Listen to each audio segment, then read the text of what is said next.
এই বাজি ধাই ধাই ধাই ধাই থাম। জিভ মালালি কাজ হবে।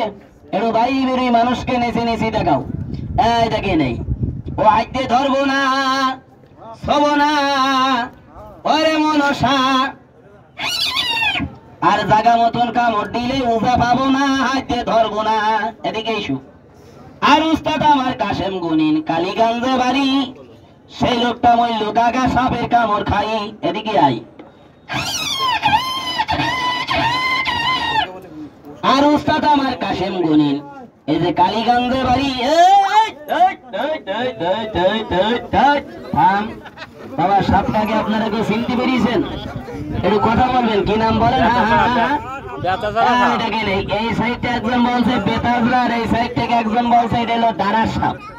ভয় নাই, আপনাকে দিকে যাবেন, আমার হাতের মধ্যে আছে, চাচা দৌড় মাইয়েন না। এই দেখেন এই সাপের নাম কিন্তু সাপের আগে না রাগে আপনার আমার মতন মানুষই।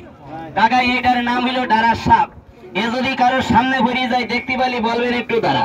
এর যদি দাঁড়াতে বলেন বাগান মুখী কন্যে দৌড় মারবে। এর নাম দিছি তিরিং বিরিং স্প্রিং ঢাকা টু ময় সিং। এর ফেরিতে বলবেন বাবা তুই ঢাকার থেকে ঘুরিয়ে আয়। এক রাত্রি 2-3 বার আপ ডাউন করবে। তবে এর মুখে কোনো বিষ নেই। এর সকাল থেকে সন্ধ্যা পর্যন্ত যদি কোনো মানুষের কাম নাই, ওই মানুষ কিন্তু এর মুখের বিষে মরে না। তবে এর লেঙ্গুরি বুড়াই দুটো কাটা হয় আর লেজে হেভি শক্তি।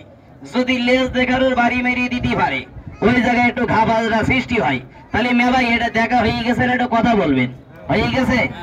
এই যে পদ্মগুরু সাহেবের বাচ্চা আমি 47 পিস ধরেছি গত পরশু দিনকে। যারা ইন্টারনেট ফেসবুক চালানো লোক তারাই দেখেছেন।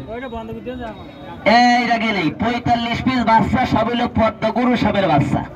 এই বাচ্চার মা আমাদের কাছে আছে, ধরা বেরিয়ে গেছে, সব হলো জ্যান্ত। প্রত্যেকটা মাথায় হলো ফনা 45টের মাথায়। আমি মিথ্যা কথা বললে জোয়ানের বিচার করে ছেড়ে দেবেন। আমি এই সাপগুলি এখানে নামাবো, কিলবিল কিলবিল করবে, লেঙ্গুরি পরে ভর করে মাথা উঁচু করে খেলা করবে। এই বাচ্চার মা আমাদের কাছে আছে, ওর মা স্বামীও আমাদের কাছে ধরা পড়ে গেছে। এই দেখেন এই মানে বংশের ভিতর যা ছিল সব কটারে আমি আটকায় ফেলে দিছি। সাপগুলো ধরেছে সেলটি কাটার থেকে। সেলটি কাটা চেনা আছে বাবা? এই দেখেন এই ঢালিপাড়া গ্রামের থেকে। তাহলে এই মালটাকে বন্ধ করে দিই। ওস্তাদ আপনি বাক্সর মধ্যে ঢোকেন।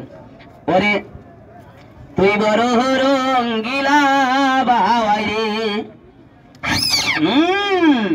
ও বাবা এই কতই জাদু জানো মামা। ইন্দুর খাওয়া যাক ওরে নিজের সাই ঘর বানায়া নিজেই তুমি থাকো রে। তুই বড় রঙ্গিলা বাবাই রে, এ তুই বড় রঙ্গিলা বাবাই রে। ঢোকো, এর গায়ে প্রচুর শক্তি ভাই। এই ঢোক।